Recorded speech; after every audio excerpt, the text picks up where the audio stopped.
लेकिन बच्चे का तो टाइम ज़ाया हो गया। आप लोग खुद कहते हैं जी मुझे सारे क्वेश्चन आते थे लेकिन टाइम नहीं बना। वजह क्या है? वजह उस टीचर का कसूर है कि उसने चीज़ें क्लियर नहीं लिखी, इसलिए आप भी लिखते गए कि शायद ये ठीक है, मैं ठीक जा रही हूँ उसमें, तो ये चीज़ें आपने काउंट करनी है। यस, ओके जी। आसिफ एक्टिविटी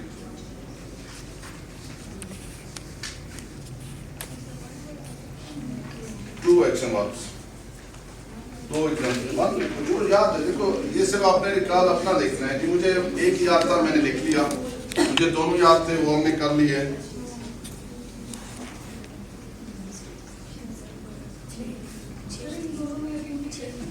इनके एक्शन वर्ब्स जो इनकी एग्जाम्पलें आ रही थी, अगर फर्स्ट ताकि एक लिंक बने, जब मैं स्टार्ट लूँ कि ये होता है तो आप कंफ्यूज माइंड ना बैठे हो जी। तो ये एक्टिविटी है और ये आप लोगों ने सेशन लिया हुआ नहीं लिया उसमें हो चुका ना ये सेशन ब्लूम का। यस, अब ब्लूम में आपके कितना मैंने ऊपर लिखा है उसमें, राइट। एक्टिविटी हमेशा याद रखें, जब भी आप कराओगे टाइम बाउंड होगी।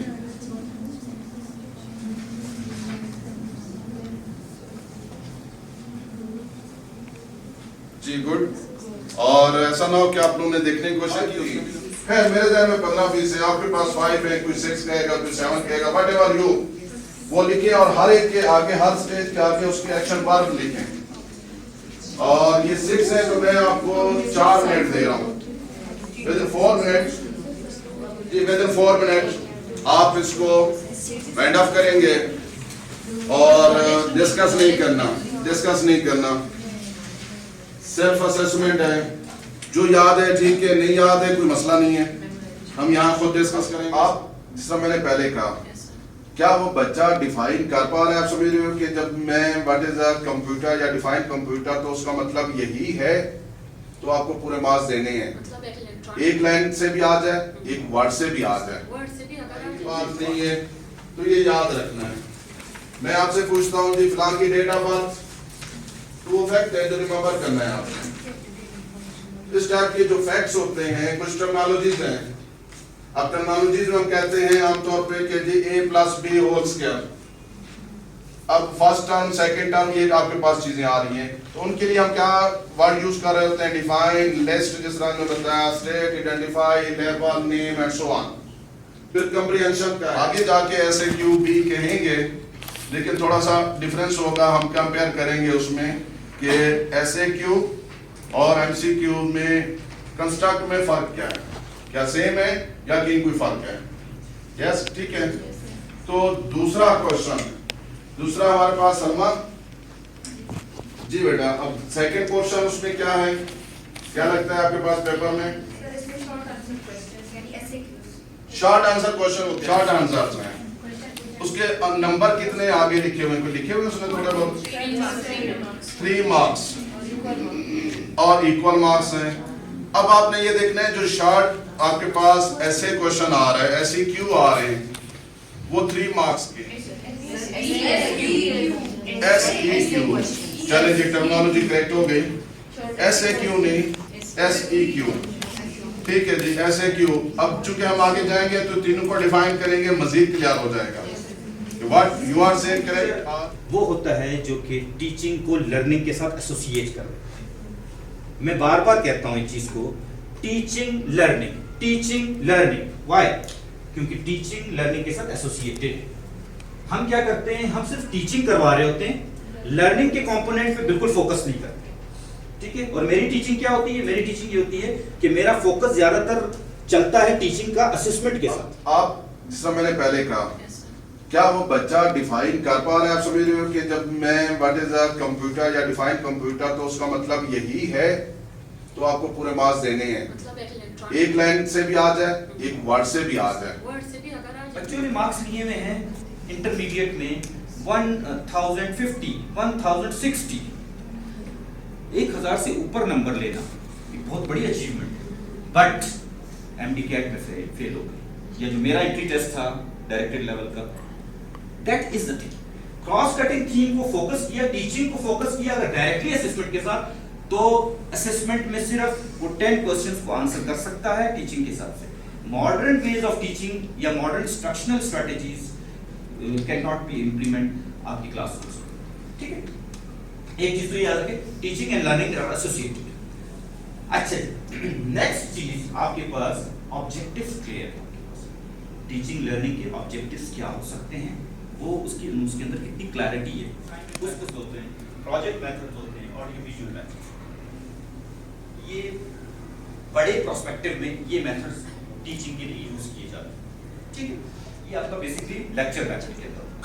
लेक्चर डेमोंस्ट्रेशन मेथड के अंदर क्या होता है, लेक्चर डेमोंस्ट्रेशन मेथड के अंदर आप लेक्चर के साथ डिमॉन्स्ट्रेट कर रही हो, तो कौन सी स्टेटमेंट्स हैं उस चीज को थोड़ा सा समझना है। मिसाल के तौर पे इसमें आपको साथ एक वो दिया हुआ है जिसमें आपने ट्रू और फॉल्स देना है। जो स्टेटमेंट आप समझते हैं कि आपकी पर्सनालिटी के साथ मैच कर रही है उसको आप ट्रू कर देते हैं, और जो आपकी पर्सनालिटी के साथ मैच नहीं करती उसको हम फॉल्स भेजें। और फिर उसके बाद देखिए कि वो आपके साथ ये बिल्कुल सेल्फ असेसमेंट है, इंडिविजुअल टास्क है, इसके अंदर आप देखिए कि वो आपके साथ कैसे रिलेट कर रही होती या नहीं कर रही होती, ठीक है। तो बेसिकली मल्टीपल इंटेलिजेंसेस के अंदर आपकी कौन उस चीज से। अच्छा जी, चलिए जी 5 मिनट की एक्टिविटी जल्दी से करें।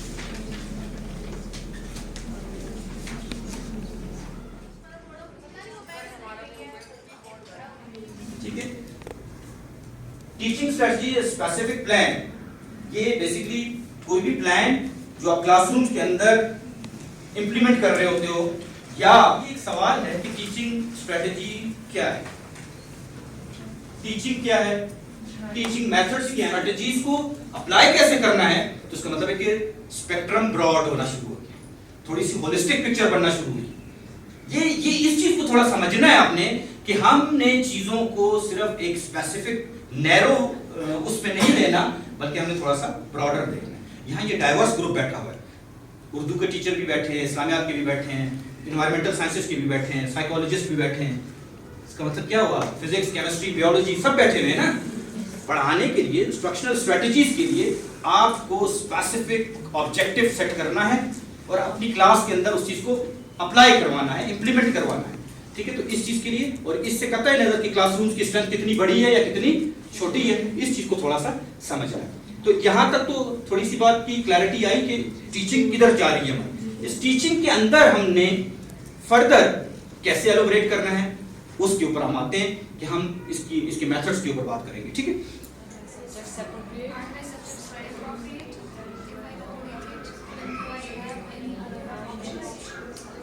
All right. Okay. Importance of career counseling. Let's see. To opt for right career that matches your assistant and ability, potential, everything. अगर मैच नहीं कर पा रहा है तो something is wrong. How to study and what? Most recently जब test हुए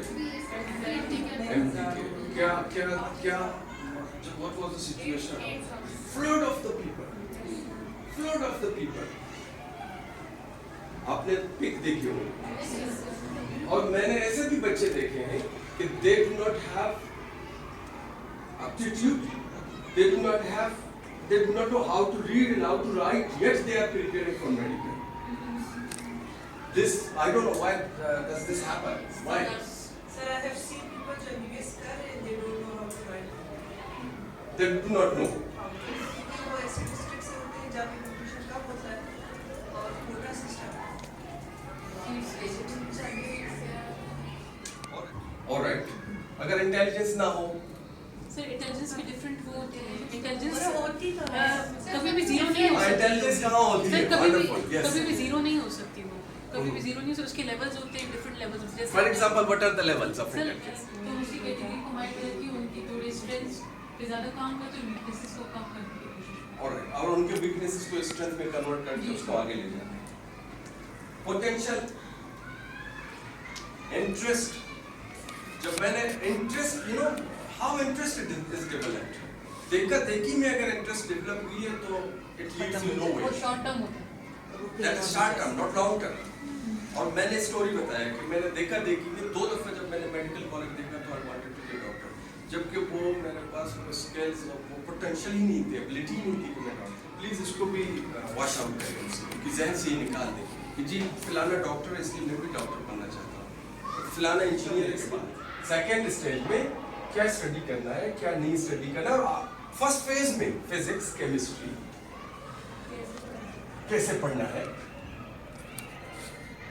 it's launch pad where you start